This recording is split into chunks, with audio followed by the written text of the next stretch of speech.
Welcome to the Charity Connector. Hosted by Dominic Fenton and produced by Grow Radio, we give you an insight into the hearts of charities making waves in our world. Hi everyone, welcome back to the Charity Connector. I'm your host, Dom Fenton, and I am here with another guest. Hi Karen, how are you? Hi Dom, I'm good, thank you. Yeah, good to be here. It's great to have you on board with this. So we only met a couple of weeks ago, an event which was great. Karen, why don't you just tell people who you are and what you do? Okay, well, I am Karen and I'm the CEO of SNAP Charity, who's based in Brentwood, Essex. And we are a charity who support families who have children with additional needs and disabilities. And we cover the whole of Essex, Thurrock and Southend, so quite a big remit. And we work with families whose children are 0 to 25 years old, any need. And it really is just a case of pick up the phone, have a chat with us, and we see how we can help and support you. So no diagnosis is needed. No referral is needed. It can be, a family who maybe is struggling with a bit of speech and language delay with a child and just wants some advice and guidance on where to go, right the way through to families who have children with very profound and complex needs. I think we're quite unique, really, in the way we do support such a huge range of children and young people. And we were set up back in 1994. So it's our 30th anniversary this year, which is a pretty big achievement, I think.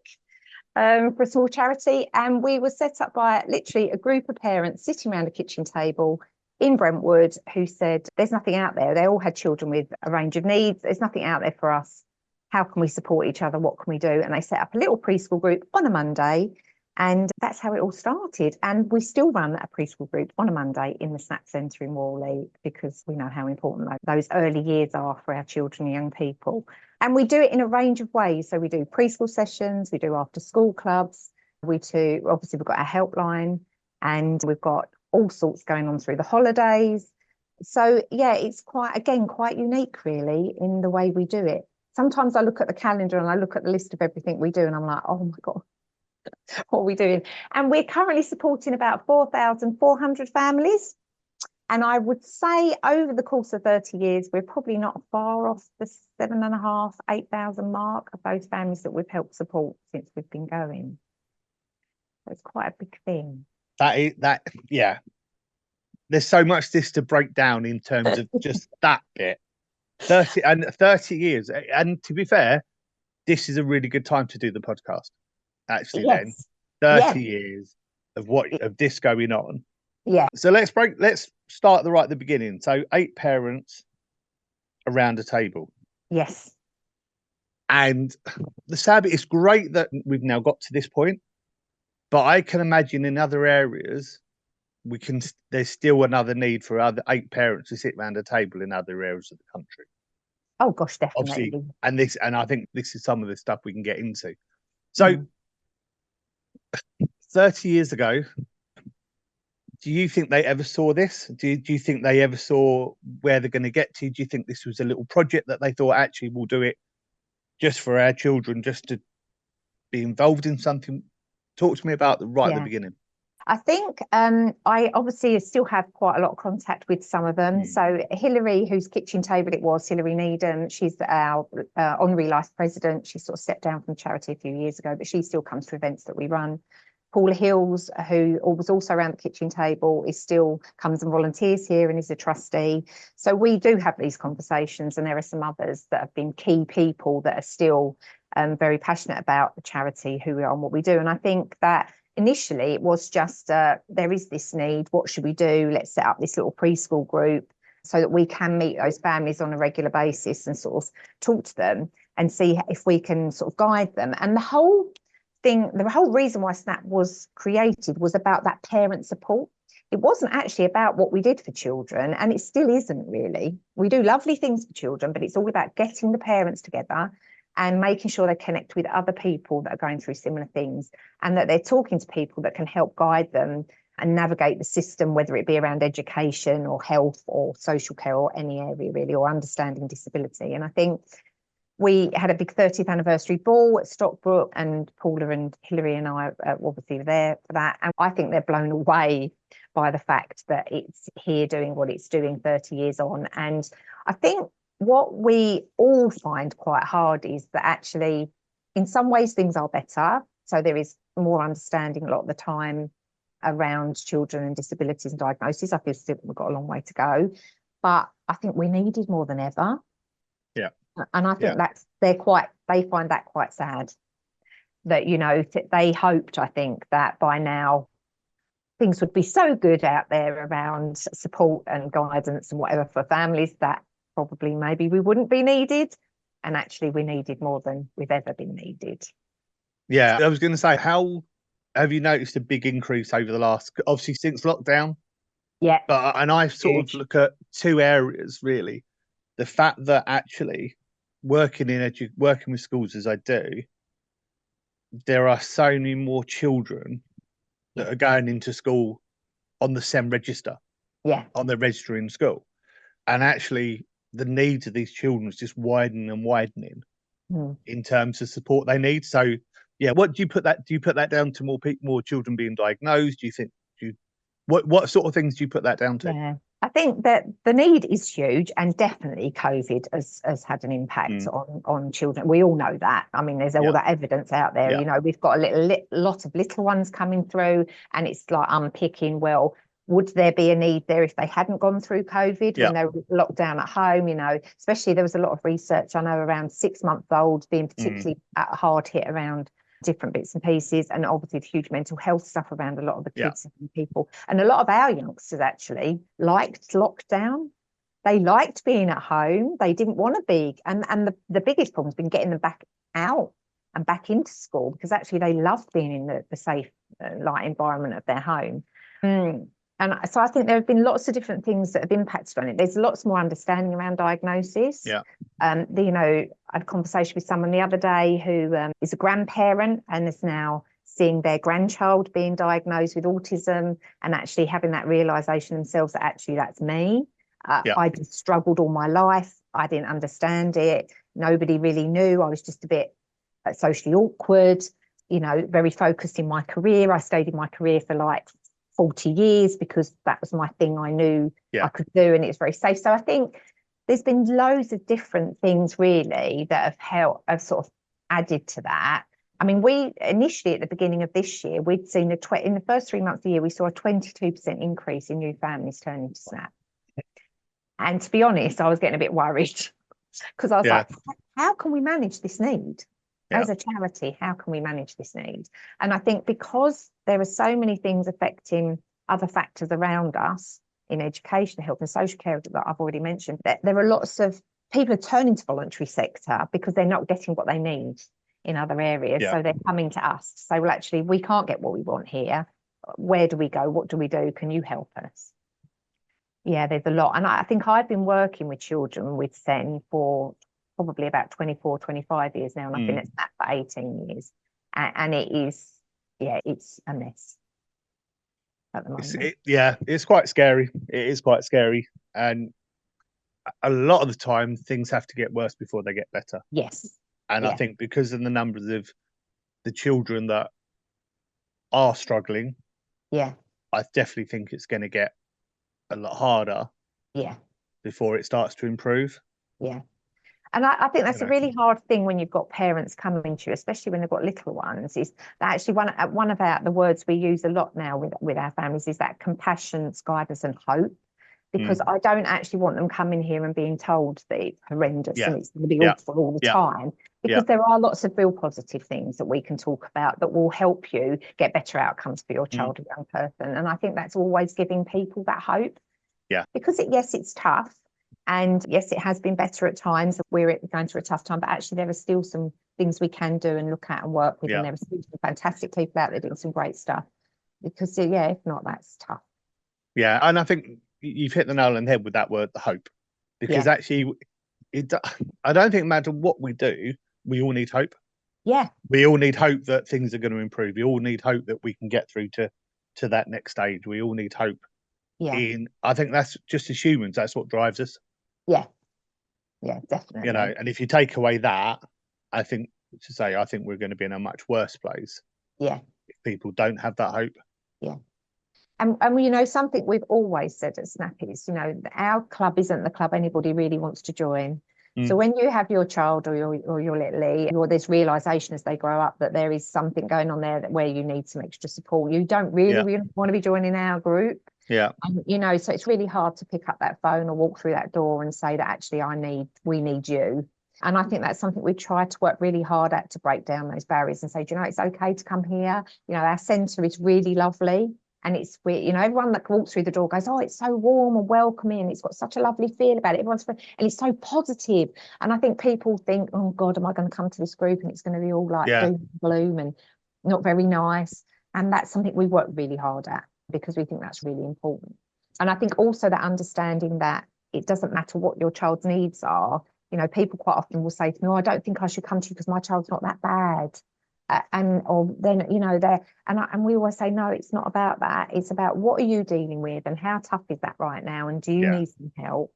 And we look at the right group. Sometimes we never meet the child. They don't need to come here. But actually the parent really needs that help on navigating what they're going through. Yeah. And we, in the world that I'm in, I see that quite a lot. So I see the fact that some of it, we talk a lot about communities being part of something. And I think that's really important, because I think actually when you're, as a parent, you may be going through something that you've never experienced before. Yeah. Or your friends, or your friends' children aren't like your child. Yeah. So you're there going, I don't know what to do. I don't know how to cope. I don't know. And actually we need to be around people who understand. Yeah. Who have gone through that same thing. So if a parent walked into, or a phone sort of called yourselves up, what could they expect right at the beginning? Well, they'd get a family support advisor would be answering the phone, or one of our lovely team would be downstairs in the front office greeting them. And I think we are that listening ear. So there would be a lot of listening. What are you going through? What's going on? And trying to unpick what they're dealing with and work out what route that we can help them with and how we can do it. And I think that's also what makes our job tricky. I don't know if you can hear the door ringing there. We've got a little preschool session starting in a minute, and some of them love ringing the doorbell. It's just going on and on. Fine, that's fine. You can hear the doorbell. We've got our little waiting outside, trying to get in. And I think that's why, as a team, I always say, we don't make our life easy, because we do really offer a bespoke service for every family that makes that call or comes through that door, and it's always different. So there's no flow chart, Snap. You can't say, okay, you've got a child that's that age with that need, you're going to follow this path, because it's different, because actually they might not want that. That's not what I need. So we do look really at each individual person. That advisor will be really unpicking that with them. Okay, what do you need? Where are you at right now? And sometimes it might be sending them an email afterwards, some links to some information they might find useful. That's a huge part of what we do. Really good, useful, safe information. Google's great. It wasn't here when Stats started 30 years ago. Well, it probably was somewhere, but probably in a different format. Not like we use it now. But actually, it can be really scary, and it can take families off in directions that are really scary. So we have really good, useful information. It might be that we send them out that follow-up email with some really great links to stuff in. It might be that within a day or two they're in the building, because actually they really do need to come in here, meet with an advisor, or come to a session with their child. So it's a very bespoke service, really, for what that family really needs. Some people don't want to come in here because that's not what they feel they want right now, and that's fine. It can take them a while to come to that reasoning and acceptance. We quite often will offer individual sessions and one-to-one advice sessions. So when they do come in, they're on their own coming in for that. It's not into a big group session, because they might struggle to do that. So it's quite, again, like I keep using the word, it is unique. Yeah. It's a unique service that we're offering. Yeah, no, and I think in some ways it has to be unique, though, because actually, as you say, everyone's different. Everyone's needs are different, and this is obviously a lot of the time where working with schools and working with groups, we try and fit everyone into the same. Yeah, and it doesn't work. And I think again it takes a while. I'm a father of two girls. They're both doing well, both in secondary school. But, I haven't then got the additional challenge of them having an additional need. Yeah. So, I feel very fortunate, but obviously the work I do, I work in that sphere like we've sort of discussed before we came on.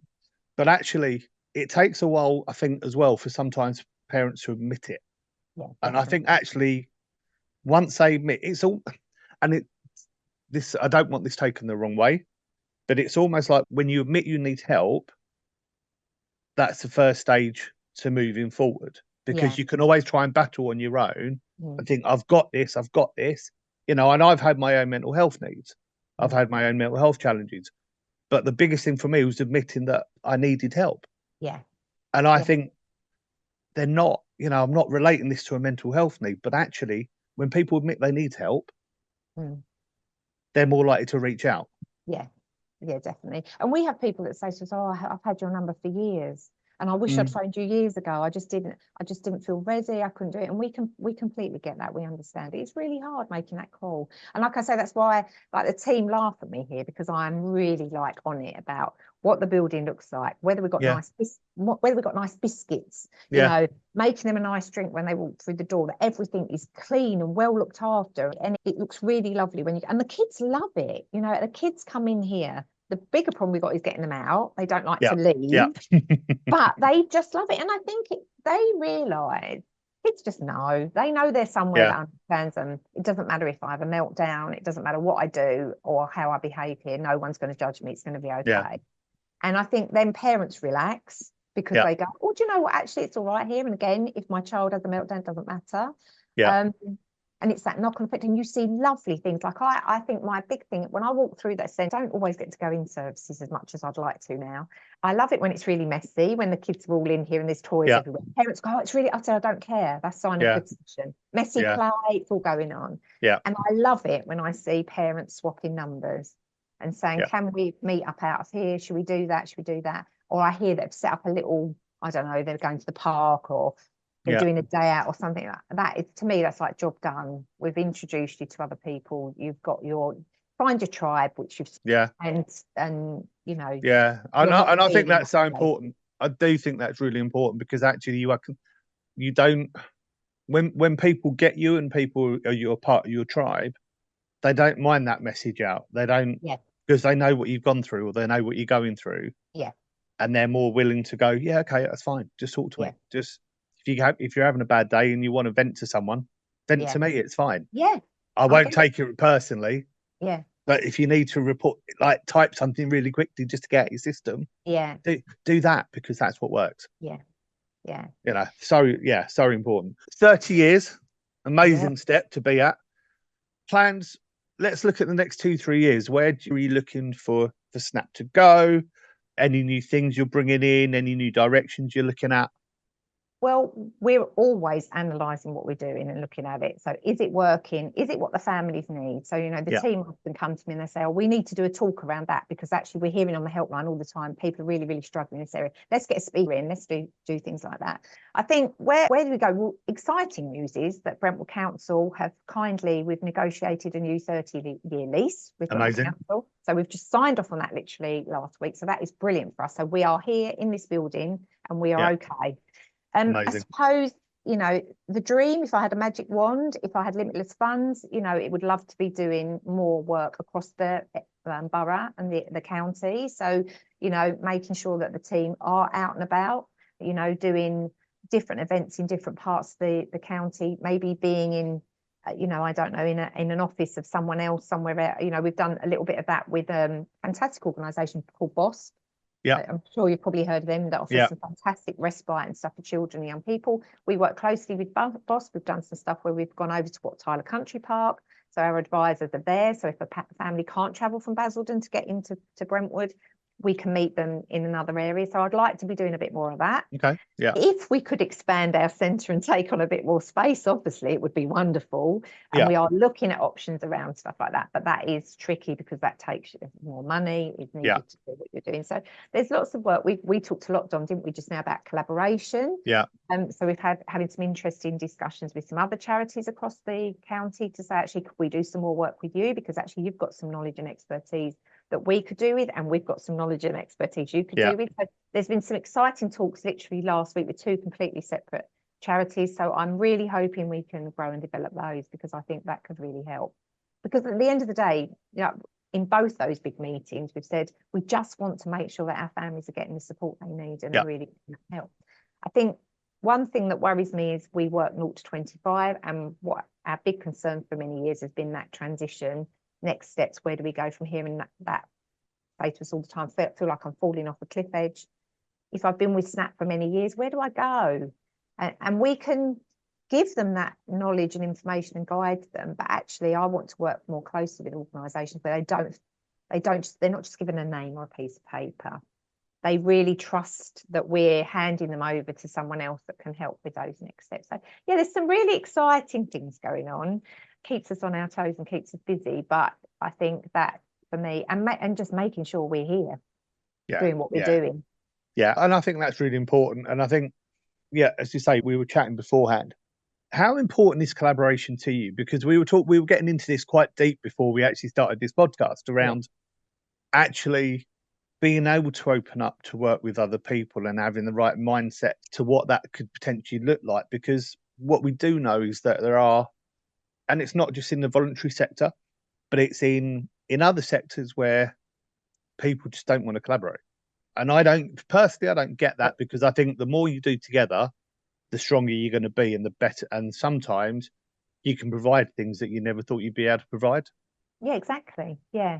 No, I'm really open to it. I just think it's the way forward. You've got to do it. You've got to do it. And you've got to look at who else is out there and what are they doing, and can you use that knowledge and expertise? You know, we've worked very closely over the years with Families in Focus based in Chelmsford. They offer amazing education advice to support families with children and young people with disabilities. And for many years, they have been coming in here on a Tuesday to do education advice sessions.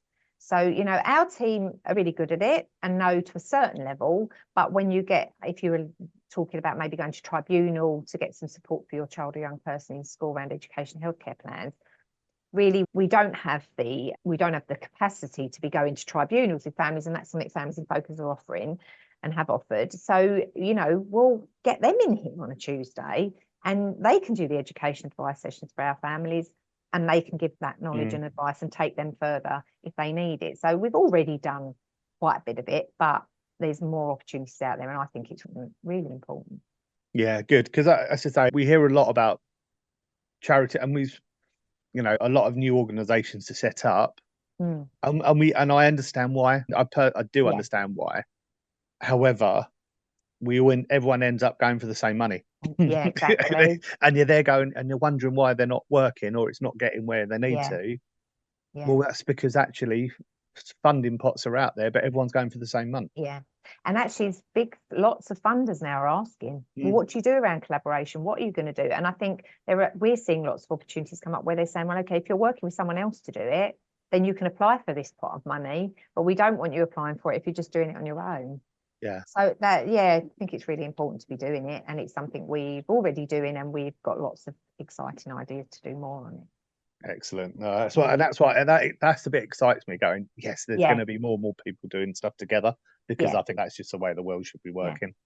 And we had that lovely meet, didn't we? With, I always get the names of everybody wrong. Essex Business Partnerships. Essex Business Partnership, and with other charities to actually come together a few weeks ago, didn't we? And I thought that was really promising, because there's some smaller charities there that were struggling with things that I know that someone on my team can help them with. Yeah. So have a half-hour phone call with one of my guys, and maybe we can help you work that one out. Or we see funding pots come through that we can't apply for anymore, but actually they could.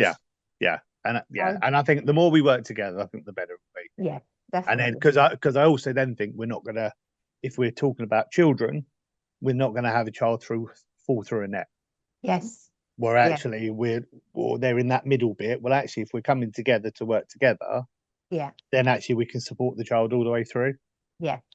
And I personally, that's where I think we need to be going. So in terms of Snap at the moment, we understand that funding is always a big thing for organisation. We've obviously just elaborated on that a little bit. What other areas could you do with support with at this sort of present time at the minute? Yeah. Well, like you say, money is a challenge, and I think it's scary actually when you look at how much things go up. You know, when I look back and I got a speech the other day that I just happened to see on the system, which I'd read a couple of years ago at a golf day, and we had to raise like that amount of money. And I think, oh my God, how much we've got to raise now? That's a bit scary. That's only like 2 years. Oh, that's a big jump. Yeah. So I do have some sleepless nights over that. Yeah. But, you know, we work really hard at it. But I think there are so many other ways people can help support a charity. And I think, you know, Dom and I had a conversation before we came on about, you know, when you're a charity in a networking event, quite often people are looking over your shoulder to find someone else to talk to because they think you're just going to want money. Yeah. So I try and make it clear right at the off that there's loads of different ways you can help work with us. So it could be from volunteering. So, you know, we have a lot of lovely volunteers, and we're doing a bit of a volunteer drive in September because we did find we were hard hit with volunteers over COVID. And I think I've read that so many places and talked to so many people that saying the same thing. So, and volunteering at Snap can be anything from popping into a preschool group and making some teas and coffees, or playing with the kids so parent can have a rest, to maybe going out there and just talking about who we are and what we do, maybe pop along and pick up a check. If somebody's doing a nice check presentation, or we're doing a fundraising event. We did a triathlon event at the Brentwood Centre last Sunday, or not yesterday, the weekend before. And we need lots of volunteers to marshal at that. So maybe give up a few hours on a Sunday morning at an event. So there's so many ways you can get involved with a charity. Maybe you've got some knowledge or expertise that we don't have on our team that we might just want to borrow, but pick your brains on something, because it's an area, you know, we're still a fairly small team. You have to wear many hats in a charity. You know, we've got people that are doing finance, that are also HR, that are also premises, that are also, you know, doing a million other jobs. You know, I'm the CEO. If I go downstairs and I don't know, one of the rooms is a bit of a mess, or the toilet I have to do it. Yeah.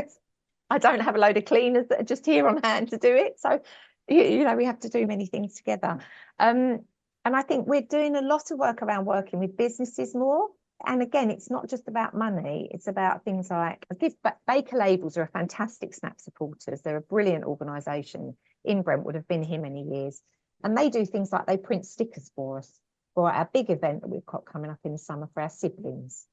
So SIBs are really important to us. So we're very much about the whole family. Yeah. And we really know that our siblings can really find it hard when they've got a child in the family with SEN.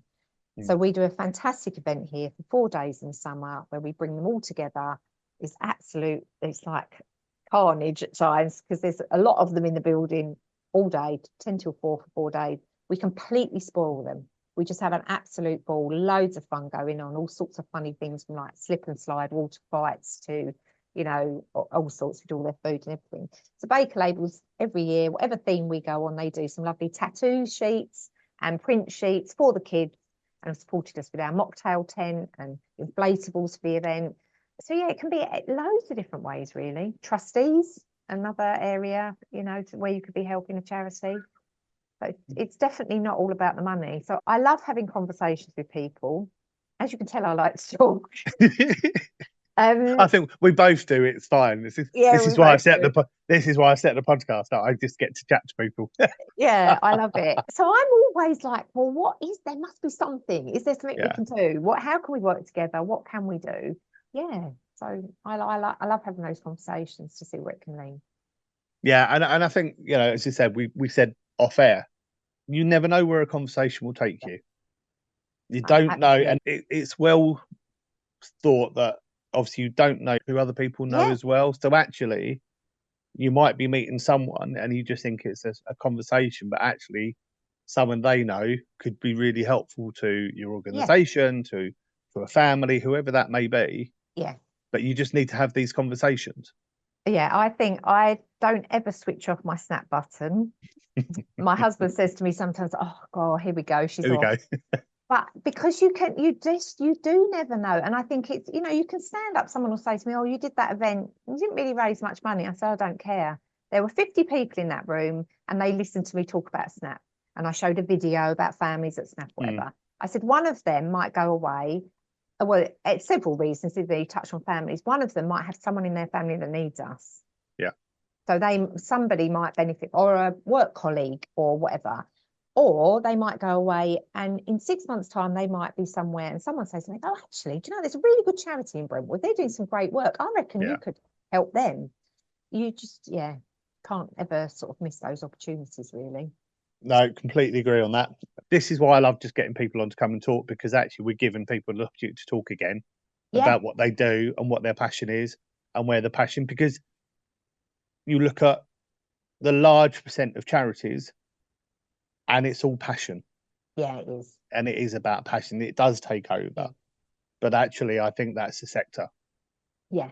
I mean, I come from I've got a cousin who has a disability, and I saw my aunt and uncle for many years find things hard for him, and he's now, he's 60 and doing brilliantly, and couldn't have done it without my aunt and uncle being as amazing as they are. But they say to me often, oh, if only we'd had Snap when he was younger, what a difference that would have made to us as a family. And I think a lot of the team live it. So a lot of our team are living this life. So when they're talking, they genuinely know and understand how hard it is. And I think that's really important. And we do also have team members that have disabilities themselves or neurodiversities themselves. They're quite a few of the team. And so they, again, can speak from their personal experiences. We know what it is and how hard it is. And I think that's really important. Our trustee board, we do have quite a few families on the board. So they're speaking from lived experience as well. And I think that's really important, that you've got to have a bit of that in you, or you won't really be doing it. Yeah, no, I completely agree. Completely agree on that. If someone was listening to this right now, what one thing would you want them to make? What one action would you want them to take right this minute? It's really hard, isn't it? Because I can think of so many. I think. Or give me 5. There you go. I'll let you have 5. I'll be here all day. I think. Do you know what? I think one thing. I think when you work in it.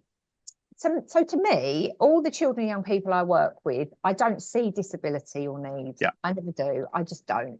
And I think what I find really hard is when I hear of situations outside of SNAP where people haven't understood them, or if there's been something negative or something not very kind or not very nice. And I think that's one thing I would say to people is, you never know when you might need our club. So you shouldn't forget that. And actually, I think it's that being that more open and what is different, and that all the children and young people I work with they're just such amazing kids and young people and have so much to give. And there's, so I suppose it's a bit around that disability side of it, maybe. And if you don't know and understand, ask somebody, talk to them, find out, research it, I think there's a really important, I love a lady called Francesca Martinez. She's a comedian, a writer. She's written a brilliant book around what is, and you can fill in the word yourself, normal. And she talks a lot. She has cerebral palsy, and she talks a lot about her. And she does a fantastic talk. If you go onto YouTube, you'll probably find it, about what is normal.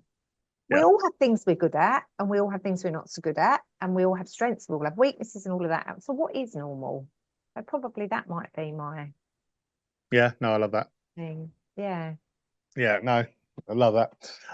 Karen, before I let you go, if people are interested in finding out more, where can they find you? Where can they get in touch? Right. Well, you can look at our website, www.snapcharity.org, and we've got some fantastic information on there. And there's, tell you exactly who we are, what we do. There's some lovely little video clips at different points on the website to show you sort of the centre and families and their experiences.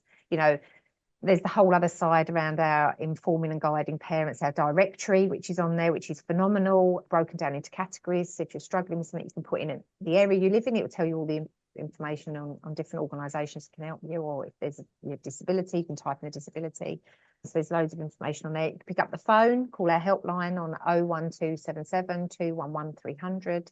One of the team will talk to you, help you work out maybe what support you need, and guide you from there. And also, obviously, we do an amazing Snap Matters magazine, which we do 3 times a year, which really does show you who we are and what we do. And we've got a fantastic local organisation that print them free of charge. Don't want any recognition for that. There you go. Amazing. There you go. And our anniversary edition actually has a lovely little insert all about the 30 years where we've come from and where we're at. So, and please just call us or email us.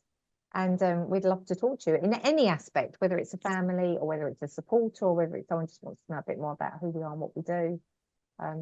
Please, we love, as you can tell, we love talking about it. But so you should. You're proud. It's about being proud of what you do. We are. Yeah, very proud of what we do.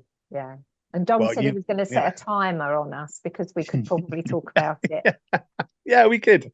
Yeah, Wow. and it's there now. So, Karen, thank you so much for your time. Thank you for having me. It's really been great a fun. great conversation, and as to say, I'm sure we could probably do a part 2. Yeah, I reckon we could. We'll definitely do a part 2.